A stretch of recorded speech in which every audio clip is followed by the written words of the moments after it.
Chiloé, présentatrice de l'émission La Jeunesse Parle. C'est avec moi que vous allez échanger aujourd'hui, mais également avec deux jeunes Ivoiriens qui sont là pour représenter la jeunesse. Et nous allons échanger autour d'une question essentielle, qui n'est d'autre que est-ce que la politique parle encore aux jeunes? Sans langue de bois, représentation, écoute, pouvoir d'agir, on se dit tout. Les garçons, vous pouvez venir. Hello, hello. Hello. Vous allez bien? Oui. Et toi, ça va? Ça va. Moi aussi, ça va. Pas trop stressé? Non, ça va. Ok, Non, je pense qu'on va gérer l'émission. Clairement. Ok, on y va. Avant toute chose, ils vont se présenter, parce qu'on ne vous connaît pas forcément. Oui.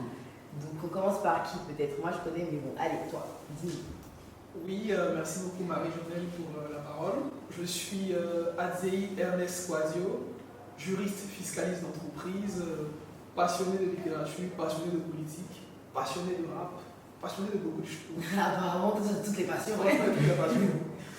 Et toi? Et moi c'est Larry Titilo Eldad, j'avais 4 ans.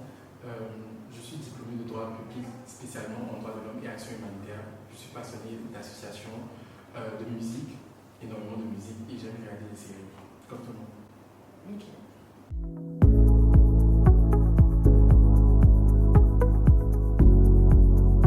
Donc la première question par laquelle on va commencer ici, c'est vraiment de savoir, lorsque vous entendez le mot politique, qu'est-ce que ça vous inspire? Parce qu'on est dans une jeunesse où on a une vision très fermée du mot politique.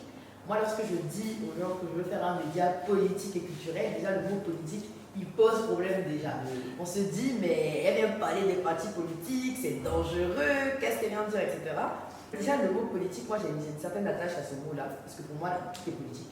La mode, c'est politique, le sport, c'est très politique par rapport à ce que beaucoup de personnes peuvent penser.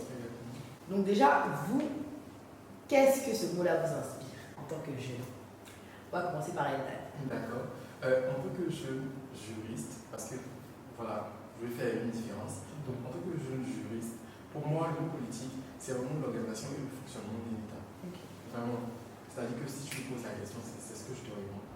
Mais pour une personne qui n'est pas juriste et qui n'en est pas forcément, cette personne peut-être dira que le mot politique, pour elle, c'est vraiment tout ce qui se rapporte au gouvernement ou au président de la République. Tout à fait. Voilà, mais en tout cas pour moi, c'est vraiment organisation et fonctionnement de l'État. Ok. Merci beaucoup pour la parole. Alors pour moi, le mot politique, je rejoins mon compère Eldad, la politique c'est la gestion de la cité, l'administration de la cité. Ah, c'est mon frère, ça c'est politique ça. On t'écoute. Mais la politique, en tant que telle, ne saurait se limiter à la politique, parce qu'il y a les politiques, il y a le politique et il y a la politique. Ok, Donc, là on va rentrer dans un coup, soyez concentrés. voilà, la politique c'est un champ assez vaste. Donc en tant que jeune juriste, politiste, la politique ça renvoie plus globalement à la gestion de la société. Maintenant, puisque nous sommes en Afrique, il y a une mauvaise image de la politique, il y a un mauvais rapport à la politique. Parce que tout ce qui est politique politicienne, c'est-à-dire les diatribes, les injures, les guerres, les tensions, et etc. Pourtant, pour moi, la politique, c'est un champ intellectuel, Tout à fait. de réflexion, de prospective, d'organisation et de gestion. C'est un domaine qui est sérieux, c'est un domaine qui mérite qu'on y accorde beaucoup d'intellectualisme et non de contorsion qui tendent vraiment à créer des tensions.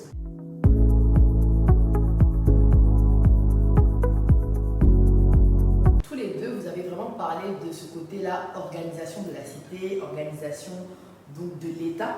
Comment expliquer aux jeunes aujourd'hui la place que la politique a dans leur vie? Parce que c'est très important, je pense. On va sur la liste. Alors, la politique influence nos vies réellement parce que tout est conçu, tout est pensé. C'est un domaine ultra important parce que tout est politique dans la société. Avant même qu'on parle de politique, il y a la planification de la politique. Et tout est pensé sur des objectifs durables, 5 ans, 10 ans, et comment réellement ça impacte nos vies à travers les politiques publiques de développement. On prend le domaine social, la politique c'est très important parce que pour qu'un hôpital soit construit, c'est tout un plan qui est mis en place. Ce sont des marchés publics, ce sont des passations de marché. Donc pour moi, la politique réellement touche les jeunes à travers la politique publique public. Parce que tout le monde est impacté par les choix et les décisions politiques. Ok. Il a tout dit. Il a vraiment tout dit. Parce que voilà, le politique qui prend une décision à travers la politique publique, forcément ça va impacter toute la population. Et donc la jeunesse fait partie de cette population-là. Donc la jeunesse va se suffire. Exactement. Donc il a vraiment tout dit.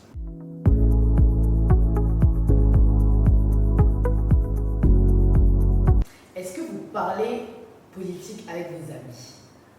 C'est un sujet tabou de votre côté? Pas vraiment. Okay. En tout cas, c'est une question. Oui, j'aborde ça avec mes amis. Politique gâte amitié. Exactement, et c'est exactement ça. J'aborde ça avec mes amis, mais c'est vrai que quand ça arrive à un certain niveau, on dit c'est bon, mais on ne parle plus de ça. Parce que voilà, il ne faudrait pas qu'on. Voilà, ça rentre beaucoup dans les émotions. Voilà, ça rentre dans les émotions. Parce que, comme j'ai tendance à le dire, l'Ivoirien est dans l'émotion. Vraiment, on n'est pas forcément rationnel. Voilà, donc ça fait que quand on commence à discuter, en tout cas avec des amis, quand on commence à parler des sujets politiques, ça fâche vite. Voilà, et ça déborde rapidement. Mais bon, on fait l'effort quand même de parler parce que c'est super important. Donc c'est un peu ça de mon côté. Et toi, est-ce que tu en parles avec tes amis? Tout le temps. Okay. Tout le bon, temps. Le seul en sciences politiques qui n'en parle pas, j'ai envie de dire. Tout le même temps. ceux qui parlent. Tout le temps. Moi, je vis politique, je mange politique. Tu respires politique. Je respire politique. Et avec mes amis, c'est récurrent. Moi, dans mes statuts WhatsApp, c'est que la politique. C'est tout le temps l'actualité, mon point de vue sur un certain nombre de choses. Est-ce que tu as peur de donner ton point de vue? Là-dessus, non. J'ai pas peur de donner mon point de vue et mes amis, comme Eldad, m'ont parfois même interpellé sur un certain nombre de positions. Tu as peur un peu. En fait, j'ai deux profils.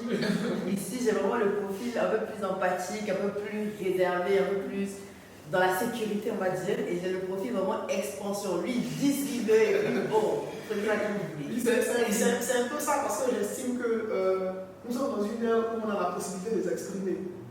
En tout cas, beaucoup plus qu'avant. Beaucoup plus qu'avant. Avant, il n'y avait pas de médias sociaux, il n'y avait pas beaucoup de communication. On pouvait te prendre, te kidnapper, personne ne saura, à part ta famille. Aujourd'hui, on peut s'exprimer. Mais vraiment, c'est surtout une recherche intellectuelle que je fais personnellement. Vous donner un second souffle, en fait, à ce qu'on dit. Donc, vraiment, je suis politique, je mange politique, je respire politique. Et mes amis s'inquiètent beaucoup pour moi parfois. Tu sais que c'est un domaine qui est vraiment compliqué en Afrique, tout ça. Ils ont même capturé certaines positions sur Facebook. On va au moment, voici ce que ton fils dit ici, etc. Alors là, à ce point, pourtant, je ne fais rien de mal. La Constitution nous permet cela. La loi nous permet de s'exprimer qu'on n'est pas d'accord. On est en démocratie. Et s'il y a un positionnement qui n'est pas en adéquation avec le citoyen que je suis, il faut que je m'exprime. Alors l'université m'a formé pourquoi? L'école publique à laquelle on appartient, d'où l'on vient, où l'État investi, parce que les gens ne savent pas, mais l'État investit 70% sur chaque étudiant des universités publiques. Okay. Et je crois autour de 30 à 40% sur les étudiants qui sont privés mais affectés de l'État. Si on est formé, ce n'est pas uniquement pour notre famille ou pour notre entourage. On est formé pour servir l'État de Côte d'Ivoire, que ce soit au privé comme au public. Parce que tu sois au privé ou au public, les impôts, l'État va te les prélever. Donc tu es un sujet de l'État en fait. Donc j'estime qu'on doit s'exprimer, on doit parler. Et ça, mes amis ne sont pas d'accord. Mais moi, je leur dis, en tout cas, depuis que je suis né, je parle de politique. Et moi, je vais toujours parler de politique. En sens ça. On s'en va passer politique. Okay. Au moins, pour répondre à la question, est-ce que je parle de politique avec mes amis? Beaucoup. Beaucoup, parce que je trouve qu'il y a pas mal d'actualités qui sont intéressantes. Je pense, comme tu dis là, qu'il est vraiment important de pouvoir faire la part des choses, au vu même de l'histoire de notre pays, etc. Et puis de pouvoir quand même donner son point de vue. Moi, je pense qu'on a un souci aussi dans la société ivoirienne à ce niveau-là, qui est qu'on n'est pas obligé d'être d'accord. Exactement. Je pense que un débat, et ça, je parle, mes amis regarderont la vidéo en train de rire derrière la caméra, parce que je le dis, mais je l'ai compris aussi en grandissant, etc., qu'on n'est pas obligé d'être d'accord. Et même un débat n'est pas fait pour que vous soyez d'accord. Un débat est fait pour confronter des idées, confronter des points de vue, exprimer pourquoi on pense comme ça, pour essayer d'apporter, comme tu as dit, un souffle nouveau, pour montrer à l'autre pourquoi on pense comme ça, quel est le background derrière. Parce que en fonction de la personne, en fonction de ton identité, en fonction de plein de choses qui régissent ta personne, tu as un point de vue qui peut ou ne évoluer ou non d'ailleurs. Et donc, c'est normal d'avoir une différence de point de vue, en tout cas sur ces questions-là, sur toute question de façon générale, mais particulièrement sur ces questions-là. Et donc, je pense que le but aussi de l'émission, c'est de montrer aux gens que, effectivement, on peut avoir des points de vue. Je peux dire que je ne suis pas d'accord avec ce que tel gouvernement fait. Je peux dire que je pense qu'il aurait pu faire mieux, il aurait pu faire autrement, le justifier, sans pour autant être un ennemi public ou ce genre de choses. Exactement. Il faudrait qu'on discute, on parle, on peut avoir des avis différents, mais ça change en rien la relation qu'on a. Vraiment, vraiment. Il y a un politicien ivoirien qui disait le principe même de la démocratie, c'est qu'on n'est pas d'accord. Mais quand on n'est pas d'accord, qu'est-ce qu'on recherche? Le compromis. Si on n'a pas trouvé le compromis, on ne rentre pas à la maison fâchée en fait. Et c'est ce qu'on doit inculquer à la société ivoirienne en général, petit comme grand. Parce que les gens n'ont pas cette culture démocratique là de se dire qu'on n'est pas d'accord, on n'est pas ennemis. En Côte d'Ivoire, quand on n'est pas d'accord, c'est qu'on est ennemis, c'est que c'est fini, on mange plus le même assiette là, chacun n'a qu'à verser son côté. Et ça, c'est généralement chez les populations. Pourtant, les politiciens eux-mêmes, la plupart sont amis. Ils viennent des mêmes cercles. Qu'est-ce qui se passe sur la scène politique publique? Qu'est-ce qui se passe sur la scène concrètement? C'était même en public, ils s'insultent comme ils se doivent. Et puis le soir, ils se donnent rendez-vous d'un café, les gens sont étonnés de leur pensée. Parce que c'est ça.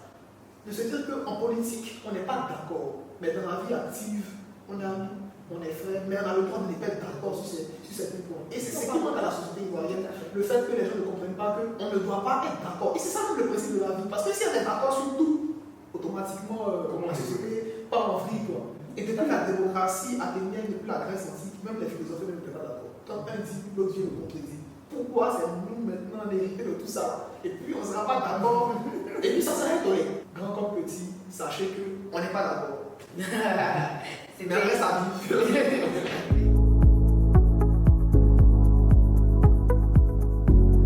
Est-ce que être d'une certaine ethnie veut forcément dire que tu es d'un certain parti politique? Pas forcément.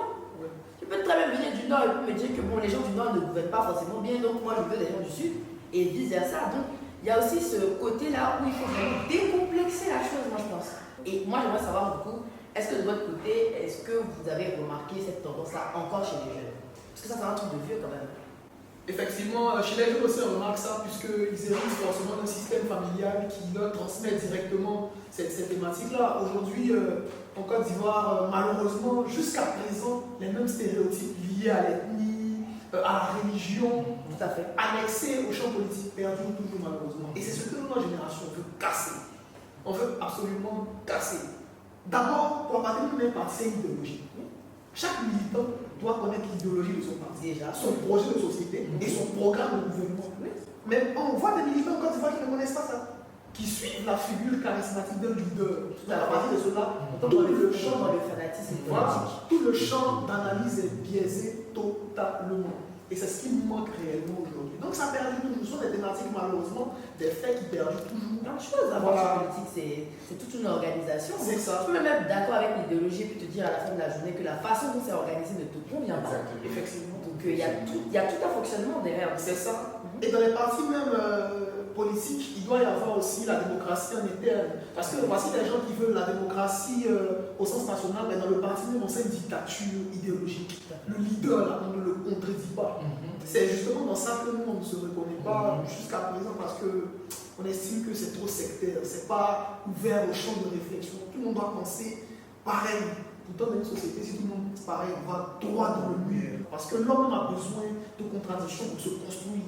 On fait des erreurs, on se rectifie, on se construit et la société évolue. Et c'est comme ça que toutes les sociétés dites civilisées se sont créées. Ouais, il a tout dit. Moi, j'ai déjà eu à faire cette remarque-là.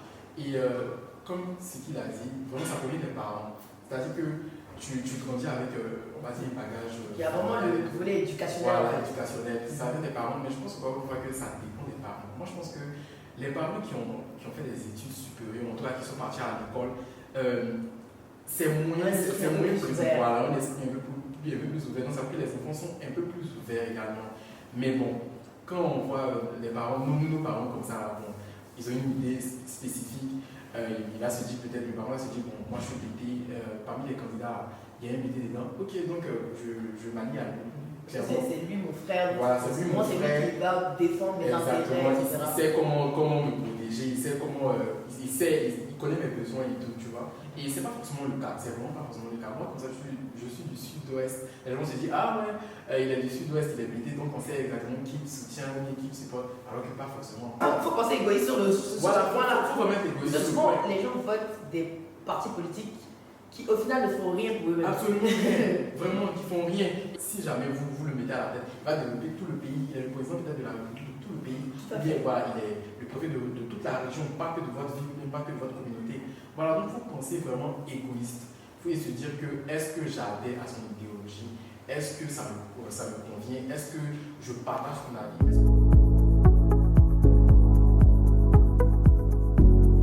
Est-ce que la jeunesse ivoirienne se sent représentée dans la sphère politique actuelle? Parce qu'on est aussi dans une période électorale bientôt. Comment vous voyez les choses? Est-ce que vous pensez que les candidats actuels représentent suffisamment la jeunesse, les intérêts de la jeunesse? Alors, c'est une très bonne question. Moi, j'estime, sans faux fuir, que la jeunesse ivoirienne actuelle ne se sent pas représentée en politique. C'est justement pour ça que lors des révisions de la liste électorale, il y a très peu de jeunes qui vont se faire envoyer. Moi-même, je lui demandais pardon à mes cadets de l'université, pardon à mes petits frères d'aller se faire envoyer. Limite, je les suppliais. Donc, c'est pas normal. En tant que citoyen, à partir de 18 ans, C'est un devoir. c'est un devoir. Donc, la jeunesse ne se sent pas représentée. C'est pour ça qu'elle fuit les luttes électorales. Okay. Et en ce qui concerne les candidats qui se sont déclarés pour l'élection présidentielle du 25 octobre 2025, il y a très peu d'offres politiques. Et ça, c'est une problématique. Ce qui fait que les jeunes ne savent pas qui voter, ne savent pas où aller. Et surtout, il y a moins de programmes de jeunes même au sein des partis. Il y a moins de promotion de la jeunesse. C'est ça le problème. Parce que dans les partis, quand tu es jeune, c'est que tu as 40 ans. C'est vrai. Pourtant, à partir de 40 ans, à partir de 35 ans, tu n'es plus jeune. Donc les 18-35 ans sont exclus aujourd'hui du système des partis. Et la politique même politicienne fait peur aux jeunes. Ça fait peur aux jeunes. Les déclarations sont trop houleuses. C'est trop dur, c'est trop viril. Surtout les jeunes femmes, même là, il ne faut même pas leur parler de politique. Elles veulent rien savoir. En fait, il y a cette volonté-là d'incarner un certain pouvoir. Limite, c'est mystique. Ça fait que vraiment les propos sont stressants. Quand on approche août, il y a ce petit stress-là. il y a stress parce que vraiment les propos commencent à être vraiment bleus. Et il y a cette volonté de soit s'accaparer du pouvoir, soit conserver le pouvoir. Donc quand le jeune qui s'intéresse pas de base à la politique, il voit ça et dit c'est dur, ça fait peur. J'ai pas envie d'aller là. Donc j'ai pas envie d'aller là. Ouais. On espère que l'élection présidentielle en Côte d'Ivoire et la politique en général soient une fête pour tout le monde. C'est une très bonne question et c'est une très bonne réponse également de la part de NS. Et moi, je vais ajouter que la jeunesse n'est pas forcément pas représentée au sein de la politique ivoirienne, mais peut-être qu'elle est sous-représentée, on ne lui explique pas clairement les choses. Voilà, il y a beaucoup de flou, c'est ce que je veux dire. Et la raison pour laquelle elle ne s'intéresse pas. Moi, j'ai eu à participer à la campagne de sensibilisation pour la révision de la liste électorale cette année. Et honnêtement, la jeunesse n'a aucune idée de comment est-ce qu'on s'envole. Absolument aucune idée. J'ai dû faire des statuts sur WhatsApp pour expliquer comment est-ce que ça se passe. Je suis parti à l'université, j'ai abordé les jeunes pour leur parler des amphis et tout. Donc il y a vraiment ça, il y a le fait que la jeunesse ne une éducation, une culture électorale qui n'est pas instaurée. Exactement. Et en plus de ça, il faudrait qu'on soit honnête. Je pense que la jeunesse actuelle, la jeunesse de 2025, on a tous vécu un peu la guerre de 2010. Pour certains, c'était on était enfant, pour d'autres jeunes, un peu plus âgés et tout. Mais on a vraiment vécu ça et on a vu un peu l'atmosphère et on a encore des traumatismes. Donc ça fait que quand on arrive vraiment à la période électorale, il y a un peu ce stress-là, il y a cette peur-là et on se dit, mieux tu ne te mêles pas de ça. Tu ne te mêles pas de ça. Depuis on est tout petit, nos parents nous disent, ne vous mêlez pas de ça, ne parlez pas. Donc ça veut qu'avec le temps, tu ne t'intéresses pas forcément à ça aussi. Parce que je te dis que bon, c'est un sujet dont on va éloigner déjà dès petit. Exactement. Donc ça veut que tu ne vas pas forcément aussi chercher. Parce qu'on parle de programme et tout, mais les jeunes, il y a combien de jeunes qui vont réellement chercher aussi. Bon, quelqu'un qui a 40, 45 ans et tout, il a ses réalités. Quelqu'un qui a 50 ans et tout, il a ses réalités. Ce n'est pas la même réalité qu'une personne qui a 18 ans. Comment est-ce qu'il va déjà comment il sera en mesure de pouvoir capter les besoins d'une personne qui a 18 ans? Il y a tout ça aussi. Surtout que les générations évoluent. Et tout. Et puis chaque génération a sa réalité. Donc voilà, il faudrait qu'on essaie réellement la jeunesse dans les partis politiques aussi pour pouvoir représenter. Exactement, représenter et puis identifier leurs besoins et puis insérer ça dans les différents programmes. Jusqu'à présent, on ne va pas vraiment, de mon cas, moi de mon côté, il n'y a pas vraiment un candidat qui se dit qu'il représente la jeunesse, qui propose quelque chose de réel pour la jeunesse pour ma part. Donc ça fait qu'il y a ce désintéressement aussi. Tu vois. Il y a d'autres personnes donc, Bon. Attendez, c'est mon candidat, attention. Le candidat de la jeunesse. Franchement, ce que vous dites, c'est super intéressant, c'est super instructif. Moi, j'ai une dernière question pour vous.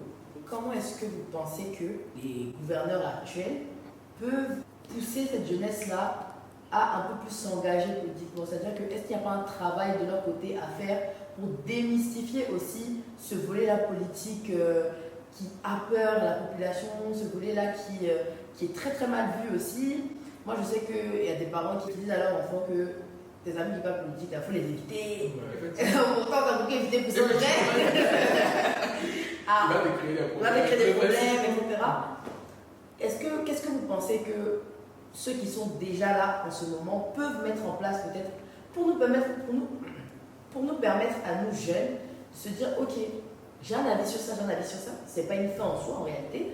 Comment on aide, on accompagne ces jeunes-là à s'intéresser à cette scène selon vous? Je vais commencer par elle. Ok.